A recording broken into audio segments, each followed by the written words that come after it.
Welcome back to another episode of UFC Casuals. I'm Bobby, along with my co-host Andrew. And this weekend, we just got done with the final card of the year. It was UFC 296. We'll be getting into that. We'll be talking about all the main card fights. We're doing matchmaking for each fighter on the main card, and we'll be getting into UFC 299 announcements that came out shortly after the fight. A lot to talk about, so we won't waste any more time. Jump straight into the main event. Leon Edwards defends his title against Colby Covington in probably the most boring title fight of the year. What'd you make of it? Yeah, you said we got a lot to talk about. You don't have a lot to talk about Not with this one. fighting wise in this fight. Obviously, Yeah. the build up, the hatred, from Colby to Leon, and then Leon obviously was pissed off. Yeah. A lot more jabbing and fighting in the pre-fight festivities than the actual fight. Man, such a strange game plan from Colby. Just didn't adapt at all. Didn't take one forward step like you see in all of his fights. Every fight Colby's ever had, you see it. And then, in the biggest fight of his career, he folds. And Leon, not much to say on his end either. He throws the leg kicks. He utilized the wrestling. He dominated. Don't get me Yeah. wrong. Won almost every round besides the fifth. But just not a very entertaining fight. Yeah. He did everything he had to do to win. It was in pretty boring fashion, but he dominated on the feet. Colby didn't provide much resistance on the feet either, though. It was very little from him. Leon just chewed him up with the leg kicks. You're used to seeing Colby pressure forward almost the entire fight, have the other guy backed up against the cage. In this case, he was the one on the back foot the entire time. And like you talked about this, we talked about this plenty off camera, but maybe it was Leon coming out in an orthodox stance. Maybe it was the ring rust. Maybe it was just his fear of being, put on a highlight reel knockout after all the shit he talked. It's hard to say, but it was very uncharacteristic of him. So uncharacteristic for a guy who was standing in the center with Kamaru Usman. Now I Yeah, know Kamaru Usman doesn't have the striking ability of a Leon Edwards, but he has way more power and absolutely. absolutely no fear standing in the pocket and trading with him. So I don't know what was going through Colby's mind, game plan wise, just heart wise. I mean, he just showed no heart Yeah, that they ever see out of him. The guy barely ever takes a back foot in fights, and he was on the defensive this whole fight. He didn't, shoot his takedown in the third round, and that was his path to victory. You're yeah, immediately down 2-0. We're saying during this fight, well, he's got to win every round now. yeah. And he was just not getting started. It was so confusing. But you said Leon did what he needed to do. He was eating up that lead leg, which we talked about in the preview. Yep. We said that could be a factor. It was definitely the factor. It was winning him those rounds. So yeah, such a strange performance from Colby, though. That's all I can say. Absolutely. And I thought Leon would do more work to the body with the kicks, but he didn't really need to. I mean, he was pretty clearly winning off points every round, except for the fifth one. Obviously, there was no need for him to get aggressive and potentially leave a single leg takedown open for Colby. But yeah, it was a boring fight all around by both guys. But I understand more on Leon's part because he's just there to retain the belt. And obviously there was some bad blood between the two. Leon wanted his revenge, and it would have been sweeter to get a knockout, but the ultimate goal was to retain the belt, and he did that. And Colby offered little resistance, so he had no reason to go put himself at risk. Yeah, and the little openings that Colby was allowing, why would Leon take any weird chances? He actually Yeah. did some silly chances at times going for Well, going especially in round five, going for that like armbar and stuff. He actually tried to get a finish at one point, but right, for the and majority of the fight, it was kind of just I'll just coast. yeah, and that was the only time that Colby showed anything was in the wrestling scrambles, and he did good in those. Yeah, You knew he could probably out wrestle Leon. I know people were saying, "Oh, Leon took him down to prove a point." Yes, he did, but let's not forget, Colby quickly scrambled those, got on top yeah, of it, won that last round. It just shows why the hell weren't you doing that for the first 4 rounds? Because you clearly could have out grappled this guy. hmm Just chain wrestling like they were in that fifth round, and it's just so strange, man. He just looked scared. He looked timid the whole fight, and yeah, like you mentioned, probably scared of getting knocked out because he talked some major shit. You don't go towards family, and yeah, he might have crossed the line this weekend, man. yeah, yeah. Well, I was hoping to see a little bit more power behind Leon's shots. I guess I wanted to see him throw upstairs more, maybe get that knockout, but just because as a fan, and I got to give credit to Colby Covington as much as I don't like him, and as much as the majority of people don't like him, he does build hype for fights. Um, a lot of people who don't watch the UFC were tuned in this weekend because of how much they dislike him. So I know a lot of it's character, but it would be so satisfying to see him get knocked out. And I was hoping for Leon to take advantage of the opportunities he had and potentially do that, but he did fight a very careful fight, and he did what he had to do to get the belt back. He fought like a champion, and Yeah, he's the champion of this weight class now. He's beaten Kamaru Usman twice. yeah, First time by chance, kind of. He was down for but he gets the knockout, and now he's defending this belt twice. So he's doing a great job. He's proven to be a valid champion. He's beat two guys that for years were at the top of this division, fighting each other for the belt nonstop. Right, mhm, so.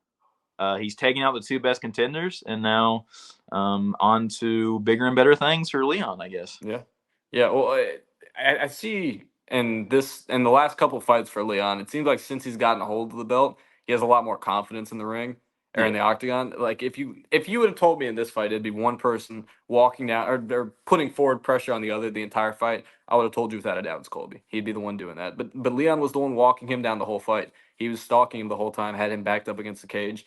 And then in the Usman fight, he just looked a lot more confident. Leon did. He looked more composed. He just looked better. He looked better, and I don't know what changed. He seems to have a higher sense of confidence since getting that belt, but he looks like a much better fighter. And this was a guy 3 years ago who, all these guys at the top of the division were downplaying Leon. Yeah, Leon's always had these skills, yeah, but he never had the wins to back it up. He never had like a big knockout over a top contender like he eventually obviously got to win the yeah, title.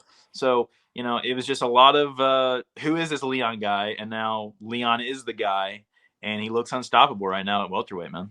yeah. We'll move on to the co-main event now. Alexander Pantoja retains his belt against Brandon Royval by decision as well.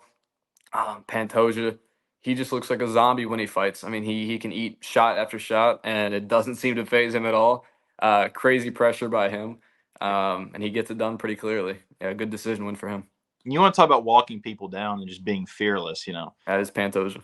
Colby Covington, take notes because Yeah, why weren't you watching that co-main event in the back and thinking I need to go out there and do this? And yeah, because Pantoja just showed the heart. He walked Royval down, a guy with probably the most power at flyweight in Royval. I mean, in his own yeah. right, he gets knockouts, he gets finishes. He had that huge knockout over Mateus Nicolau by Yeah, the knee, I believe that was. yeah, it was. And Yeah, Pantoja, man, just fearless of that. it's in And the he name. ate that knee too, the same knee that put Nicolau out. He ate Yeah. it. And I He remember seeing it on Twitter afterwards, and I kept watching it in disbelief. I mean, he was just walking forward, ate a knee, kept going. Didn't ate matter to Pantoja. He's got a crazy chin on him. ate a knee, ate numerous right hooks, overhands. It didn't Yeah, matter. He was walking right through them, taking Royval down and dominating these rounds, looking to get subs, yep, trying to get into side control. Royval was doing a solid job keeping it half guard, just kind of surviving. But you're losing rounds when you're on your back like that against, a guy who's actively searching for the subs, right? And he wasn't able to do enough damage on the feet because how the hell do you do damage to this Pantoja guy? Because he eats it for breakfast and, yeah, and brings it right back to you with a 1-2 in his own right yeah. and good kicks. Pantoja, man, whew, what Looks a, like what a a dominant champion so far. flyweight. These guys maybe don't have the finishes or they're just small guys. They're not looked at as like, ooh, world, big champion superstars, right? Yeah, But they put on the best damn title fights in this company, year can't in. argue. You can always bank on a flyweight title fight being exciting. You got so much talent in the division now. It seems to be at arguably it seems to be at one of the best points it's ever been. And when you look at the depth of the division, I think right now it's probably the deepest it's ever been. I know it's such a small weight class, so there's a lot less people that can make 125. But you have Pantoja, you have Royval who just challenged him, you have Moreno, you have Albazi, Kaikara France, Manel Cap, Makayev, Perez, Nicolau. You got so many people in this division. It's becoming increasingly more talented. And yeah, great fight. Great defense by Pantoja. Crazy pay. He looks unaffected by every shot he takes. And it's kind of a scary sight. I don't know who's gonna beat him. Yeah, I mean, if you want to look at a weakness, maybe in the fifth round, he was looking a little gas. Cardio looks a little rough. Yeah. How could he not be with that pace, though? I mean, Yeah. saw it in the Moreno fight and in this fight. Yeah. Just later rounds starting to wear down. How could he not? I mean, just He's a human, ladies and Yeah. gentlemen. He's a But human. part of that, tiring out from that crazy pace is he also tires out his opponent too. Like you Right. saw with the Royval shots in round five, he was hardly throwing them with anything behind him. I mean, those are some shots that weren't going to do any damage to Pantoja. So part of that pace that he puts on, sure, it might tire himself out. His cardio is obviously going to take a hit because of it. But Royval was equally tired too, throwing some pretty weak shots in round five. And it made the takedowns easier and easier as the Yep. fight, and just that top pressure it was just gonna be so hard for Royval to get back up. He didn't. Yeah, So dominant performance, probably a 4-1 victory when you say, I agree. maybe 50-45 because there were some obviously maybe more damaging shots by Royval on the feet, but Yeah. fucking just ate him. But Pantoja doesn't show it though. He doesn't show that he's hurt. Exactly. It's hard to tell. He's a great champion, puts on great fights. Like you said, future of flyweights looking great here. Yep. The cannibal, whatever his nickname is, on top. He's on top, and I don't know who's going to take him down, man. Yeah. We'll move on to the third fight of this card. Shavkat Rakhmonov defeats Wonderboy. He gives him his first submission loss in his entire career. He gets it done in round two by rear naked choke. Right at the end of the round two, time was ticking down. What did you make of this one? Yeah, I mean, that's hard to believe that Wonderboy hasn't ever been subbed. Yeah, So that just especially against great grapplers. I mean, he's fought Bilal, he's fought Burns. It's pretty crazy that it's his first. and those guys had him down for all the 15 minutes and they weren't able to sub Yeah, him. That just proves it adds to the the legend of Shavkat, right? I yep. mean, 18 wins, He's 18. gonna get that finish. It's gonna happen. Gonna get it. He's gonna get, and just And he did it on a busted up ankle too. I heard his ankle was all ripped up going into this fight, and he opted to not get surgery and just push through. what a guy. I mean, he saved the, and we already had the pull out, So, um, I mean, what can you even say about Shavkat? The guy comes in with an injury, and this is in 3-round fights. He's getting these finishes. Yeah, What yeah, what happens when he gets in the title picture and he's dragging you out for 5 rounds and just constantly searching for the finish every round? yeah. We didn't get to see. Now, with that said, we haven't really seen his gas tank tested, but in that Jeff Neal fight, I mean, that got pretty deep. He got into pretty deep waters in that fight. He had taken a lot of shots, and his gas tank still didn't seem to wear down much, and he was able to find a crazy finish, walk off, That was, standing bulldog choke, and then he left Jeff Neal, you know, just crumpled over on the ground. I mean, one yeah, of the craziest finishes of the year. like you said, that was deep into the third round. He lands with Yeah, one, hurts Jeff Neal bad, then takes his back and bulldog chokes him standing up. yeah, So we know the cardio can go 3 rounds. yep, I'm yet to be determined on 5-rounders. But just think, like, he's getting all these finishes inside 3 rounds. What's gonna happen when you get this guy in a 25-minute main event? yeah, That's what next for him, because he's the guy's finished everybody. Get this guy either a title shot or a top contender, whether it be yep, a Usman, whoever. I don't care, because we need to see how he hangs with the true elite of this division at yeah, this. Because he made quick work of a guy who had never been subbed, yeah. um, on a bum ankle. On a On a, bum ankle too. Yeah. And we I was didn't. wondering, it was like there was some concern because he was struggling to get Wonder Boy down at times, and I was like, that's weird. And he only got Wonder Boy down really when Wonder Boy did that weird like one-legged hop thing and just kind of left it open for Shavkat.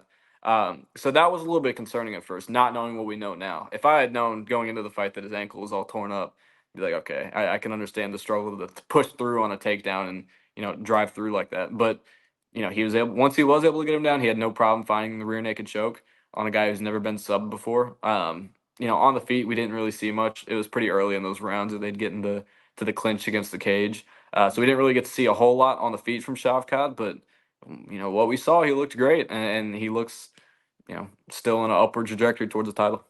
And even when it was on the feet, Wonder Boy was so passive and kind of on Yeah, the right and kind of just initiating the clinch, really, yeah, just doing much to circle out. Like you see that wonderful Wonder Boy movement, that karate movement. It just wasn't there. yeah, He is 40. Don't get me wrong. I'm not saying he should be in his elite prime, circling out, jabbing and moving and landing on this young, hungry contender. But yeah.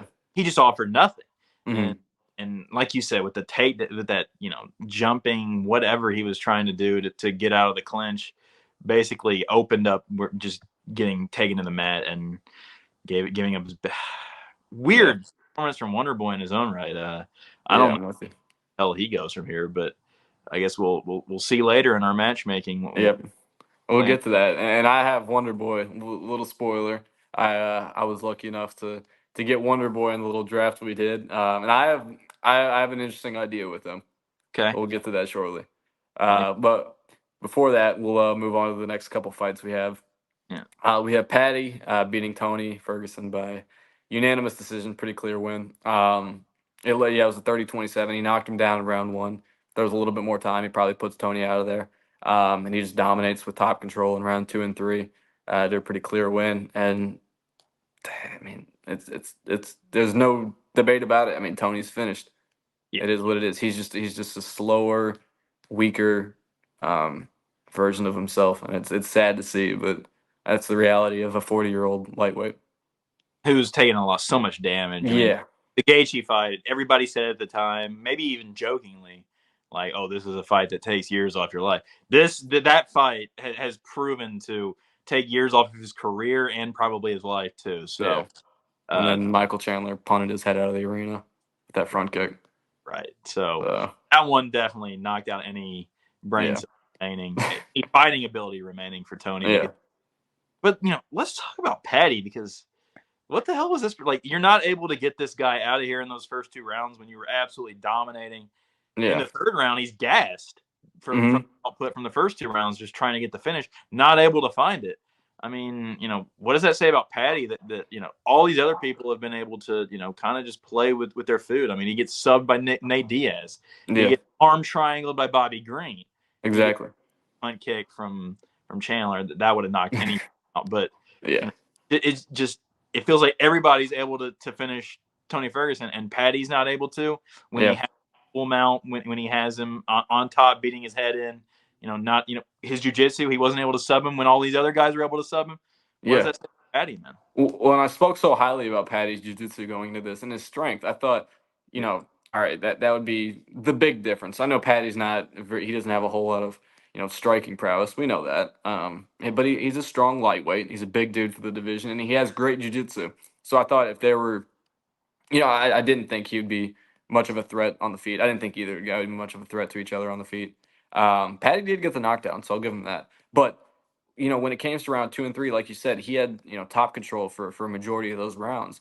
And you'd think against someone who's been subbed by Nate Diaz and Bobby Green in back-to-back fights, like you mentioned, you'd think someone with the jiu-jitsu of Patty would be able to work his way in advanced position and find a sub, but he wasn't able to do it. And sure, it was a 30-27 win, but with how often he's been finished now, Tony, you would have liked to see Patty get one himself. definitely. And Patty, gosh, he looked good. Don't get me wrong. He Yeah, dominated your opponent, and that's what he should do. Tony, hang it up, brother. We're gonna, like I said, we're doing the matchmaking in a second. We'll get into that, but yep, Tony, man, what is it, 6, 7 straight losses now? Whatever 7 it is, now. 7 now. Tied BJ Penn's record. So Nice. he can make history if he keeps going. He can make history, and if he does keep going, he will make history. No doubt about it. He's posting on Instagram. He wants to keep fighting. Yeah. You If just got to think it's only a matter of time until Dana, the David steps in. Goggins experiment didn't work, we don't know if he'll be back in the corner for the next fight. We would hope Yeah. not. Well, I think Dana should go the Chuck Liddell route where he says, "All right, if you retire, you have a guaranteed spot with in the UFC company, and just let him, I don't know, have fun in whatever position you you give him. Yeah, Just keep him busy out in the office and yeah, he can go keep him play out of the octagon." ball in the field Yeah. out behind the offices, but uh, frolic around with his CT riddle like you know Yeah. wife's hand and skip, be a happy little guy. So Yeah. please, Tony, it is time. Most definitely. I said before this fight, just don't get knocked out. He didn't. Hey, he Fair enough. survived. He took a big Yeah. right, fatty. He survived, but um, you're not good anymore. You're not fast. The speed's gone. Everything's gone. The chin. Please, for your own health, if there's Yeah. any left of your health, try and keep it. Yeah. Well, and my concern about giving him another fight is if he were to miraculously pull off a win, I'm worried that that would give him an ego boost and to think that he can keep going when he very clearly can't. Yeah, Um, eight straight in the title. Eight straight in the title. yeah, I mean, he keeps talking about champ shit only. He's gonna make that run, you know. Right. But no, it's long gone. So A win yeah, would be cool, but a win would be cool under the circumstances that he retires immediately after he puts down the gloves. yeah. Um, so yeah, tough scene. Tough scene. Yeah. We'll move on to the main card opener. Another tough scene for Bryce Mitchell. Um, Holy cow, man. yeah, that was a brutal watch, and I picked Bryce Mitchell. I picked Bryce Mitchell by sub in my predictions, but I had in my notes. I said either Emmett's gonna violently sleep him or Bryce Mitchell's gonna find a takedown and get a sub. And I can tell by how the fight opened up with how Bryce Mitchell was kind of dancing around on the outside, and you know how awkward his style is on the feet. I was like, oh god, it's gonna happen, isn't it? And we were both nervous. We both saw it coming. I remember when that punch connected and Mitchell crumpled over. I just let out one of those. It was just, We, you know, damn. everybody else was screaming. I think us kind of knowing the stylistic, matchup in this fight, basically Mitchell doing exactly what he couldn't do in this fight Yeah, if he wanted to have any success. Just being on the back foot. I was saying as it was happening, please just throw a teep kick, something. Find yeah, range. Don't let, Emmett stalk you with the yeah, right. If he was setting it up the whole time. They were not throwing. There was no shots being thrown. It was strictly Emmett walking him down, waiting to land that. yep, And Mitchell just let it on. Come here. Come to me, man. Find your range. I'm not going to do anything about it. I'm not going to throw a teep kick. I'm not going to throw a jab out there. I'm not going to do anything. yeah, I'm going to invite it on, and that's exactly what happened. And he was yeah. convulsing on the ground as a result. Yeah, the post knockout seizure by Bryce Mitchell. Yeah. That was one of those moments watching UFC where you're kind of reminded of the stark reality of the sport. Yeah. And as relatively damage free the rest of the card was, I was still super nervous watching the rest of those fights, seeing what happened. I'm like, oh, damn, the reality of this sport kind of just hit me with that punch right there. Yeah. But I'm glad Bryce Mitchell's good. He came back. He came back too a few minutes later, and yeah, he seems to be doing fine now. And he mentioned too, I didn't quite think about it because I was so caught up with the knockout, but he did thank Josh Emmett for not following up with any ground and pound shots, which thank God he didn't, because oh boy, that'd have been worse. Josh Emmett is not Francis Ngannou with just Yeah, waiting to rain down a hammer or fist on it. Dan Henderson flying through the air. Yeah, That thank God he didn't do that. that was a bit, and that was probably a similar level of like just one shot, just dead. Like Yeah. you really don't see that very often where he just puts somebody out that bad. Well, especially at a smaller division like featherweight, Right. you rarely see just out cold knockouts like that. Right. But I going into this in the preview, I was worried about Emmett's power. I was scared about that, especially with how Bryce Mitchell is on the feet, and I knew that was a possibility. But looking at his record, he hasn't had a knockout win since 2019. You start to think, is that power starting to fade away a little bit, or is he fine? Is he having a harder time finding those knockout shots? Like he may just not be the same fighter because he is getting old. I mean, that's the reality of it. So you start to wonder, does he still have it? And he showed that he most definitely does. And I said in the preview, and I've said it, countless times, the last thing to go is the His power. power. And Yep. Josh Emmett has a lot of it, and it has not gone anywhere. He Yep. has fought some really tough guys with great chins, and maybe he fought somebody with a little less of a great chin. Although Bryce Mitchell, you know, Yeah. He hasn't been. That was his first knockout loss. Obviously to Furia, if he chased the knockout with ground and pound, he probably could have got it when they fought. But that was his first knockout loss. And I don't think it's because he has. And I don't think he got knocked out because he has a bad chin or anything. I think anybody at featherweight gets put out cold by that shot, no yeah, doubt about it. But there's also, not a lot of guys that would let Emmett stalk them down like that and then proceed to kind of charge headfirst into that overhand right and get put out cold like that. just So a little bit of bad fight IQ from a non-striker, and it yep, was and it was short notice too, so it wasn't a whole lot of time to formulate a game plan. It was just you don't take a guy like Josh Emmett on short notice, especially when you have nothing on the feet.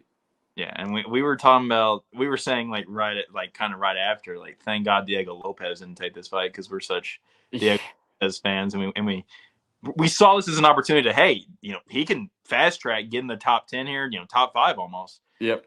Uh, Thank God he didn't.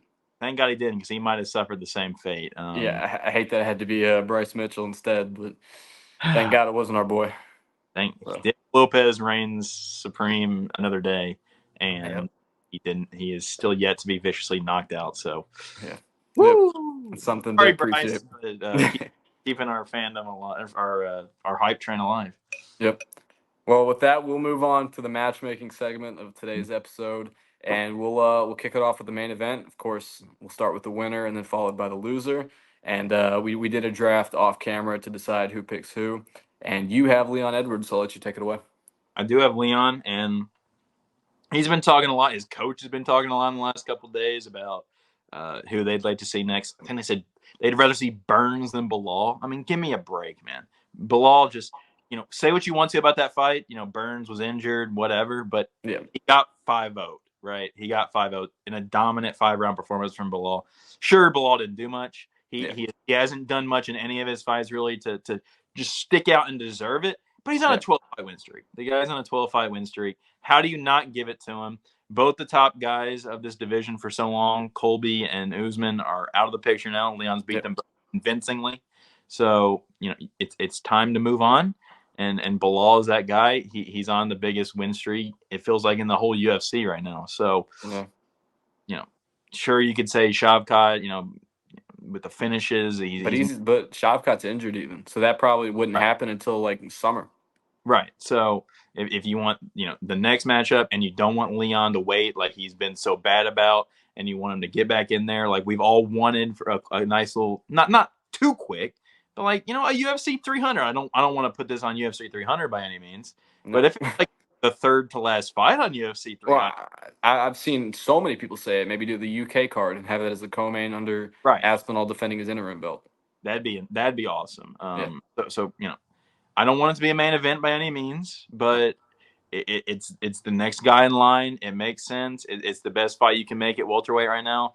I think it's a tough challenge for Leon, whether we want to admit it or not. But Bilal probably has a chance in this fight. Yeah. I would give him around the same chance that I was giving Colby. So um, it's the fight to make, man, whether we want it or not. Yeah. I'm with you. It's certainly not on paper the fight we want, but when you look at what Bilal's accomplished, and I saw Leon say that that Bilal hasn't done enough to earn it. I don't know what more he could have done, and he said that there was other options. I'm not sure what other options there are. I mean, I guess you can make a case for Shavkat, but if you're Leon, why would you rather fight Shavkat than Bilal? And on top of that, Shavkat's hurt, so it just doesn't make sense for it to be anybody other than Bilal. Um, I guess what Leon's probably gunning for is that middleweight opportunity to be double champ. But what has he done to earn that? Two title defenses, both of them by a fairly snooze fest decision. Yeah, no, we're good on that. Yeah, and beat the guy in a 12 fight win streak, for goodness sake. Yeah, yeah. Get that out of the way first. Talking about moving up, but Yeah, yeah. yeah. Please, We'll move. everybody beat people in your own division before you start. And that goes for everybody too. Enough of this. Enough of this double champ stuff. Yeah, Seriously. embarrassing. Seriously. It's getting obnoxious. We'll move on to the loser of the main event. I got Colby Covington, of course. He called out Wonder Boy. He said Wonder Boy was talking a little shit. I'm not sure when that happened, Didn't but happen. anything to stir up drama. I'm not gonna give him the Wonder Boy fight because I have better plans for Wonder Boy actually. For Colby, my plan originally, right after the fight, both me and you talked about this. Our consensus was Burns. That would have been a great fight to make, and even Burns called it out on Twitter. And then about 20 minutes later, we find out Burns is fighting JDM UFC 299. So with Burns booked, my matchup, unfortunately for Colby, is Shavkat Rakhmonov. I think that's you got Colby on a little bit of a downward trajectory now with that loss to Leon. He's got to work. He's got to work hard to get back to the title picture. I'm thinking like 2 to 3 wins at least. So if he goes out there and beats Shavkat, if he gets it done against him, then he puts himself a win or two away. Fair enough. I can't hate. But if he's gonna fight again, It's got to be against someone, and I know he's all about big money fights, and he probably wouldn't want to fight some unknown, Kazakhstan guy. That's not his deal. But I mean, there's not many options at welterweight right now, and you got to fight a guy who's up and coming. I'm sick of him getting fights against Tyron Woodley, who's over the hill, Jorge Masvidal, who's over the hill to get his belt or his chance at the belt. There's no more of that. You're gonna have to fight an up and comer. I say give him Shavkat. And you either give him that or a money fight of some sort, right? Like Yeah. if will Poirier come up and do it? Pray Dustin Poirier goes back on his original Right. statement. It doesn't seem like that's going to happen. No, I've said Colby's too small for welterweight anyway, so he should try to make 155, but he doesn't want to do that. So, no. Which um, I think that does aid him a little bit when it comes to his gas tank. That's such a big part of his game, and I think not having to cut weight aids that, and the fact that he's eaten so many big shots. I mean, obviously you kind of think of that TKO loss to Usman and his jaw and stuff, but man, he has a crazy chin. He's taken crazy shots throughout his career. Has never been put out cold or anything. So I think not having to cut much weight at all aids him a lot. yeah, and that chin and his grappling ability, let's be honest, would definitely Yeah. be against Shavkat. So a big guy in Shavkat. So that I would love to see that. Yeah. Yeah, and I'll be honest. I don't think it's a walk in the park for Shavkat, especially if Colby comes out there Depends what Colby. fighting like the Colby we've seen. If we saw him again, the same Colby in the Leon fight, I think Shavkat stalks him and puts him out. I think he probably knocks him out, or maybe TKOs. I don't think he'll put him out cold. But if it's the Colby of old, and he actually has that forward pressure and gives Shavkat a little bit of a challenge, that's a closer fight than I think many people would anticipate. Yeah, definitely. But that Colby performance is fresh in our mind, so we're gonna see that as him now, right?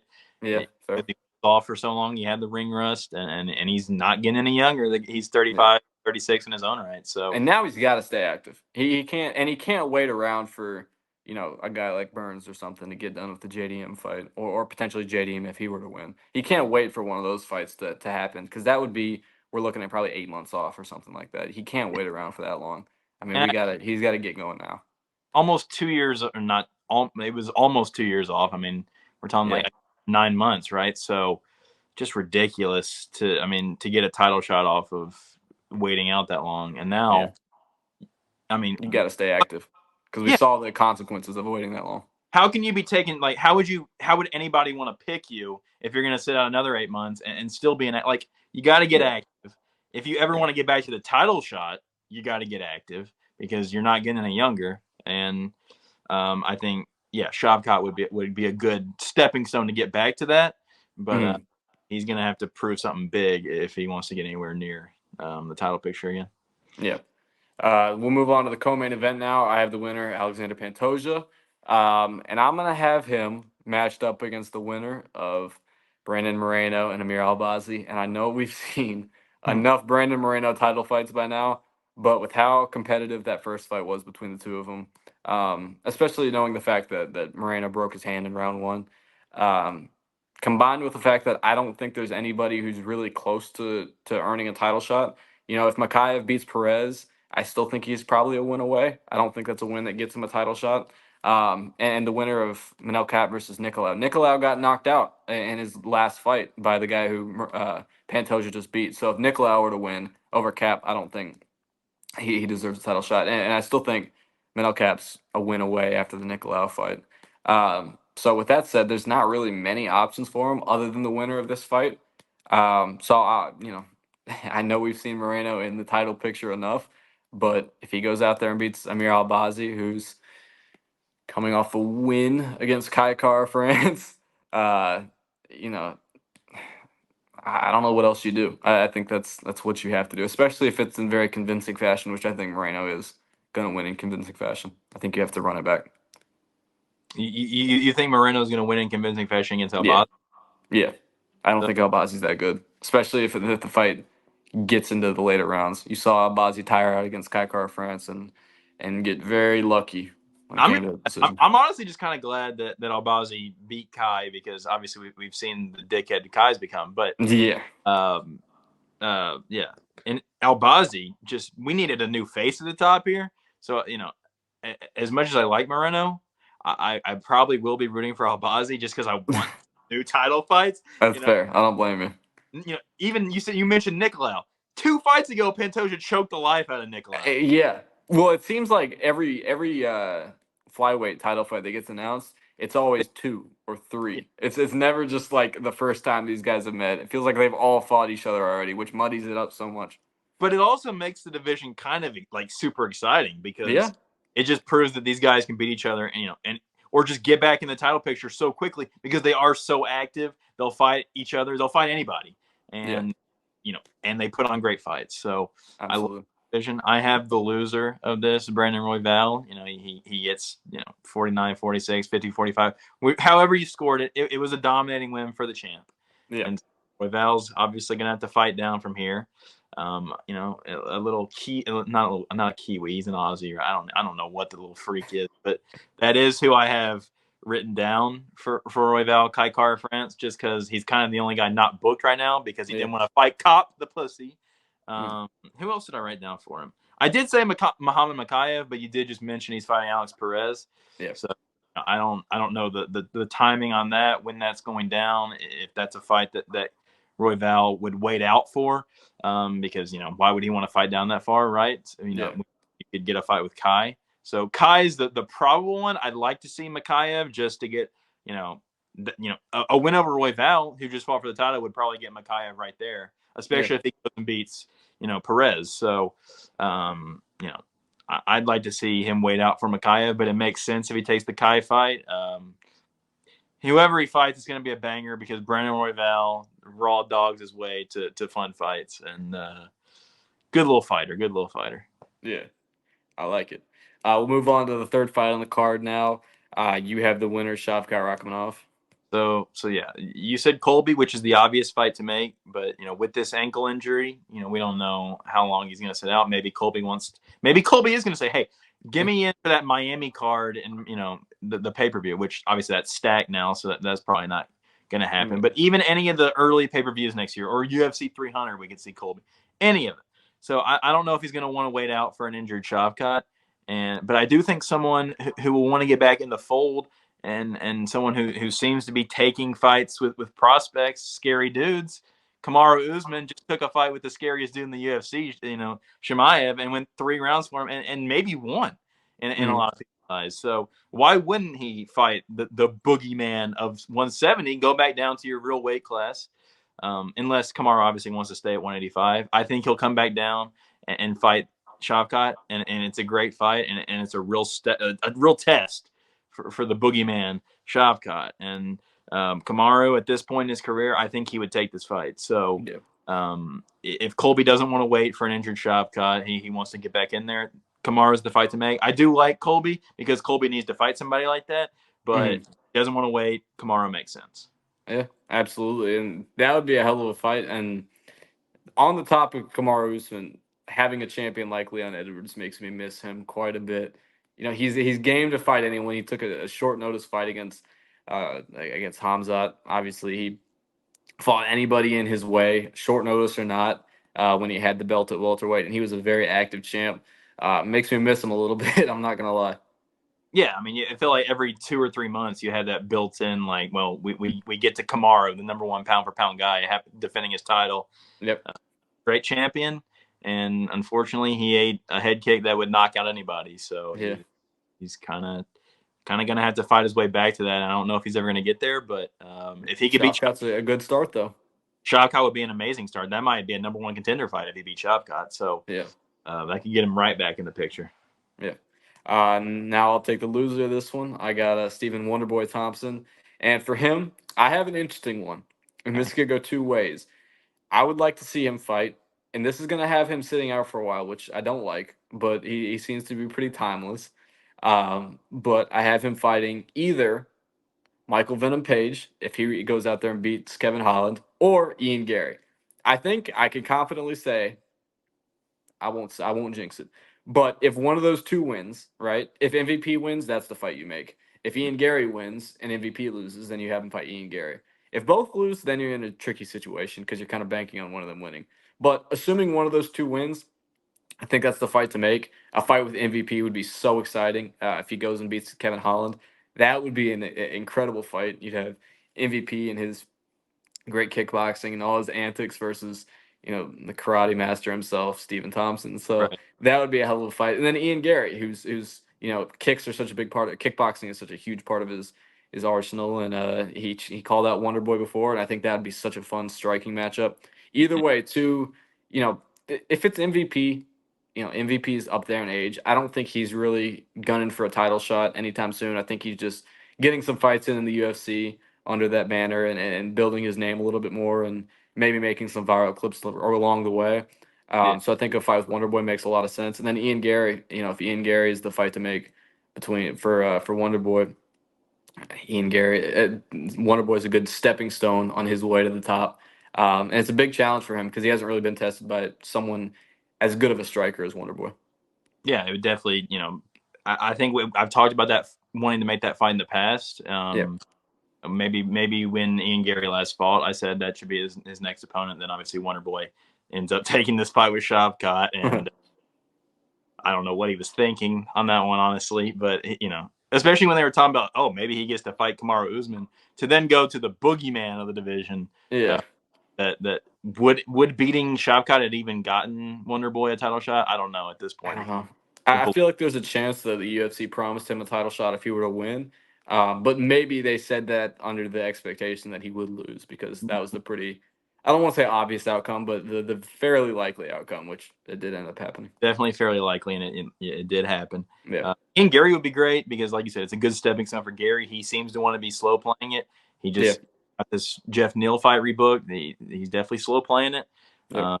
Like, unfortunately, had to pull out this weekend under he was sick, so pneumonia, and Yep. can't fight with pneumonia. That's scary. So, but hey, if he goes and beats Jeff Neal, that's the next. And then Dana's talking about we're definitely going to Ireland next year. That would be a sick fight night main event. That'd be insane. It'd be absolute fireworks. Imagine the crowd and imagine the fight. It's just a great fight. So I like that a lot. Absolutely. We'll move on from that to the second fight on the main card. I have the winner, Paddy Pimblett. For him, I have him fighting Bobby Green. I don't think this one was difficult for me. All it took was one look at the lightweight rankings. You still have Bobby Green ranked, so this is a path to the top 15 for Paddy to get that number by his name. And it's against the guy who just got years taken off his career and his life by Kerry Hatley, the ref. Yeah. Brutal stuff. And I think Bobby Green's probably the least threatening lightweight for Paddy. So if Paddy can't get it done against him, I don't see a path to the rankings for him. I think this is the fight to make. And Bobby Green's such a great character in the UFC. The back and forth between the two of them will be great. There'd be a lot of hype. You could put that on the main card of a pay-per-view, no problem. So yeah, I think that's the way to go with that one. You do Bobby Green versus Paddy Pimblett. I think that's his path to the rankings. And even if the only question of that would be, does the UFC even want to rush Paddy to the top 15 that quickly because they know how bad he is? Yeah. That would be the only question. But if he's taking the logical steps, I mean, the guy is 4-5-0 in the UFC now. Yeah. He should probably be getting a top 15 fight, and that one. And who better to do it against? If you're the UFC trying to protect his image, who better to do it against than a guy who just got beaten badly? Bobby Green, who's over the hill. It's safe to say. I know Bobby Green's had some impressive wins lately. I know he got that arm triangle against Tony, and then he knocked out Grant Dawson. But that loss against Turner set him back quite a bit. But he still has a spot in the rankings, and if Paddy goes out there and beats him, then he's right there himself. Agreed. I have Tony Ferguson, the loser of this fight, and on a 7-fight losing streak. We've probably said this before on the show. Probably every time we've said what's next for Tony, we do this matchmaking. Is we were probably guessed some of these fights right in terms of he has to keep fighting down every time and Paddy horizon and that's. Yeah. But at this, and they're going to use him against a character, knowing he's going to lose. They're going to use it to prop someone else up at least. Right. So that's why I wrote down for Tony, a prominent figure in his own right. Two guys that need to get the hell out of here. Yep. Jim Miller is fighting in February, but then he wants to turn around and fight. I think he's on the January 13th card, the fight night actually. Okay, so a little more time to prepare. It would be. Yeah. But they're talking about wanting to turn around and make Jim Miller fight at UFC 300. If he can do that, if he Yep. can fight and then fight again 3 months later, no injuries, no damage taken, do it. Yeah. And please retirement fight for both, please. Like Yeah. even if Tony wins, retire. Especially if he loses to Jim Miller, retire. And so I wrote down Jim Miller or retire because I want him to retire right now. Let's be honest, Yeah. his ego's not going to let him. So, fight a legend. You're both legends. You're both just absolute, legends of this division. And why not fight each other for your last fights? It makes sense. Yeah. And UFC 300, it's going to be maybe the biggest event ever, right? So, we're talking about stacking this card. Let's put that in the early prelims. It's a great little, everybody's gonna be watching. It'll Yeah. be the time everybody's watching the early prelims. So, Yep. And uh, people are gonna be watching that card from start to finish. I mean, Bo Nichols rumored to be opening the card up, so everybody's gonna be tuned in from the beginning, yeah, casual or not. and it is the storylines there. If you want to make it a retirement fight for both, just makes Yeah. sense. Please, Tony, either Well, retire, or do this retirement fight. I think they need to put in the fight contract that both men retire afterwards, no questions Both, asked. If you're both, gonna take this fight, and I yeah, think for any Colby or for any Tony fight, sorry, any Tony fight he has in the future, whatever the UFC decides to do with him, if they don't just outright force him into retirement or cut him or whatever the case, yeah, if they do have him fight again, put it in the contract. You have to retire. You will not fight under the UFC banner again yeah. if you take this fight. You will be Something like that. fight, Yeah, Tony. you'll be cut if you don't retire. Lay Yeah, down the gloves or you're gone. yeah. That Yeah. that's the fight take, though. Or yeah, just Yeah. get him out of the sport, please. Yeah. All right, and then the main card opener, you have Have a Josh Emmett. man with nuclear power. We said it was his one path to victory, and it's his path to victory against a lot of people because as the rounds go on, he starts to fade, especially if he gets taken down or just he got outstroked by Taporia, right? I mean, Mm-hmm. it is just that nuclear power that just completely just turns the switch on fights, right? Who did I write? I wrote down Giga Chikadze for Josh Emmett because I think even with a crazy win like this, a highlight win, you still need to be fighting down. Yeah. You got dominated in your interim title fight, and then dominated by the guy who's now jumped you in the rankings and gotten the number one contender shot in his own right. So, you need to be defending your spot. So I did write down Giga mainly because he's one of the only guys not booked. Yeah. But I did also write down he could fight the winner of Arnold Allen and Movsar Evloev, which is coming up in a little bit. So he could fight the winner of that. That makes sense. It would still be fighting down, I believe. I mean, I think Arnold Allen would be fighting up, but it's just kind of like keeping that range where he's at, where you shouldn't be getting a number one contender shot yet, but defend your ranking and fight some top 10 guys here. Any of these fights make sense. I'd like to see it. Yeah, I like that. I like that. I have the loser in this matchup, Bryce Mitchell. And before I even talk about a fight for him, let this be a long time from now, at least 6 months. I'm thinking at least 6 months before he even has a fight booked, right? Yeah, With that being said, I would like to see him fight Diego Lopez next. And this one's a little bit complicated because I want to see Diego Lopez fight in the meantime. I want to see you give him someone who's kind of sitting on the outside of that top 15 area of featherweight right now. Maybe on like the Mexico Independence card, the Mexican Independence card, whatever it's called. The one that's in Las Vegas. I think that's at the Sphere. I think yeah. that'll be pretty cool. But yeah, on that Mexican themed card, I know he's Brazilian, but he trains out of Mexico. He reps them pretty hard. Put him on that card. Have him fight another fringe top 15 guy, a little bit on the outside, maybe like an Alex Caceres or something, someone who has a little bit of name value himself. That would be a great fight to add to that card, or anybody sitting on the outside of that top 15 at featherweight. And then, assuming Diego Lopez wins that fight, sometime in the summer, maybe July, maybe even August, you do Bryce Mitchell versus Diego Lopez. That's the fight to make for me. Makes perfect sense. You want to keep Diego Lopez fresh, right? Yeah. Maybe get him a top 15 guy, like you said, a Caceres, someone low right there in the rankings, but Yeah. just get him there because we believe he's at that level, right? And then, um, I don't know how Bryce Mitchell even returns from this, like not like fighting so passive. Like, how's he gonna break this? Like, trying to get back in there and not be passive again, just with Yeah. the threat of it possibly happening again. Like, I don't know how these athletes do it. But I'm sure he'll find a way. He'll persevere. He's got that Yeah. country boy, grinding mindset. So he'll Yeah. get back and hopefully put on a good performance whoever he fights next time out. But yeah, Diego Lopez makes perfect sense, and we'd definitely be rooting for our boy in that. But I'd like to not see Bryce Mitchell not get fucking violently slept in his next fight again. Yeah, preferably not. And so that's why you put him against a grappler who I know we saw Diego Lopez get a knockout win in his last fight, but it was against Pat Sabatini, who's not the best, and he's pretty far over the hill. Versus, it'd probably be a pretty good grappling matchup between Mitchell and Diego Lopez. I'd like to see that fight on the ground. Me too.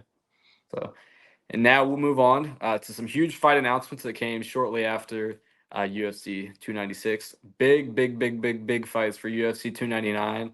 Starting with Michael Venom Page being added to the UFC, and he'll be taking on Kevin Holland. That was rumored for 297, I believe, in January. I guess they weren't able to get a contract in order with MVP, but in time for him to have camp for both guys to have a full camp before that fight. But well, Wonder Boy or Holland, he doesn't need a full camp. We know that. So Right. not much will change there. But they gave both guys a little bit more time to prepare with UFC 299. And just going through this list, I mean, we have 1, 2, 3, 4, 5, 6 cards or 6 fights that could all be on the main card, not even including the main event. So this is going to be a stacked card. I know O'Malley the O'Malley Vera fight's probably going to be pretty boring. My early lean right now is that it's going to be a point fest. So they tried to stack the undercard. It looks like, and that way they can say O'Malley's a draw. We know what Dana's doing here. Yeah. Um, but yeah, crazy announcements. MVP Holland, that's the first of them, and then you have Gilbert Burns. Gilbert Burns, as we mentioned earlier, fighting Jack Della Maddalena. That'll be a great fight. These are all great matchups. I like these a lot. And then as you alluded to earlier, Ian Gary rebooked against Jeff Neal. That'll be on 299. That's some deep. Piotr Jan versus Song Yadong. That fight's being rebooked. And then Almeida Blades. A lot of rebookings here. A lot of rebookings is what I'm looking at. Yeah. Yeah, and then the last one, Gamera RDA, which we touched on last week when the news broke a little early. I mean, I said it all along. If you weren't going to add another title fight to this card, or I said I didn't want it to be the main event in the first place. But if it is going to be the main event, Yeah. stack all hell, and that's exactly what they've done. Yep. You add MVP, who there was rumors of him going to PFL, or the contract fell through. UFC fumbled the bag with MVP. How can you let this exciting fighter just go to PFL again? Yeah. And then they Great had negotiating tactic by MVP, by the way. Let me say that. right to show Great. up at PFL and do a face off. Yeah. That was smart. Yeah. Definitely the UFC bid on that one. Probably got a healthy contract to say the least. Yeah. And he is going to be incentivized for I don't know how many fights in the UFC, but whoever he fights, you can expect a show. Yep. And Burns, Della Maddalena, amazing. Gary and Neil. Neil. There's beef there, so that's Yeah. awesome. And Almeida, hopefully we get to see him go to sleep. Just amazing fights that are going to go up and down this card. And even though the main event, I've said it's weak, I don't like it. The card is going to be a must watch, man. Yeah. Well, you mentioned Almeida. I'm glad he didn't get that shot against Gon because that would have been a very favorable style matchup for him. And I didn't want him to get what he wanted after that. He was very certain. He was under a bunch of Cyril Gon tweets saying, "No, you have to fight me next." I'm glad he kind of has pie on his face right now and didn't get that matchup he wanted after that shit show against Derek Lewis. And it was a shit show, and Yeah. that needed to be rebooked because it was a good test. I thought we all thought it was going to be a good test for him. Yeah. So And originally I would have picked Almeida. I think now I'm going to go with uh, Curtis Blades here. wow, I mean, So yeah, I think Almeida does have a grappling advantage. I mean, he's the best grappler in heavyweight. I think pretty clearly, but I think Blades will be able to avoid getting subbed or keep it on the feet long enough. And I think the size advantage is going to be huge in this one. Yeah, I don't think Blades is going to be as scared of this going to the mat as other fighters against Almeida. I definitely hope you're right because I need to see him go to sleep. And We'll see. We'll definitely see. A lot of great fights announced for that card, and it's weird looking at it because all 6 of those fights, they're all like of the same caliber. Or they're all like the same level of fights, I guess, when it comes to importance and like and magnitude and excitement for those fights. Yeah. So I'm interested to see how they order it, what they put on the prelims, because they're gonna have to relegate a couple of those fights to the prelims, and then which one's gonna be the co-main, the feature fight, all that. It's gonna be interesting to see. Right, especially because like you said, they're all kind of the same caliber. Like I don't think any of these are like number one contender fights or Yeah, MVP. And in his first ever UFC fight, how do you order that? Like yeah, he's probably he. It could be the co-main event, and I don't think anybody would complain. yeah, But Kevin Holland, kind of not ranked, a lower tier fighter. Maybe you put that at the start of the pay per view. I don't think that fight will be on the prelims. That'll definitely be on the main card. But yeah. um, I think it's going to be tough to order, and any order you do, I don't even think it really matters because we're just getting 6 great fights in a row, most Yeah. likely, and I we're in for a treat. My guess is, looking at it, I would think you'd have Gamrot RDA, probably the second to last prelim fight, and then the prelim headliner. It'd probably be either Jan versus Yadong or Almeida and Blades. I would probably lean Jan versus Yadong being the prelim headliner there. Especially Jan coming off losses like that, Yeah, delegating to that's the. Even though that's insane to even think. it's crazy to have him, but with how stacked this card is, I mean, it's understandable that he'd be on the prelims here. I know it's crazy to think Piotr Jan on the prelims already, but Fair enough. I mean, with how stacked this card is, there's no shame in that, you know. No shame at all. I mean, yeah, we're gonna have UFC 299 and 300 back to back are gonna be absurd, man. Yeah, crazy cards. Well, that about wraps up UFC Casuals episode 17. If you watched this far, thank you so much for tuning in. We appreciate it as always. If you'd be kind enough to like and subscribe, that'd be much appreciated. And we will see you guys next week. And happy holidays. Happy holidays.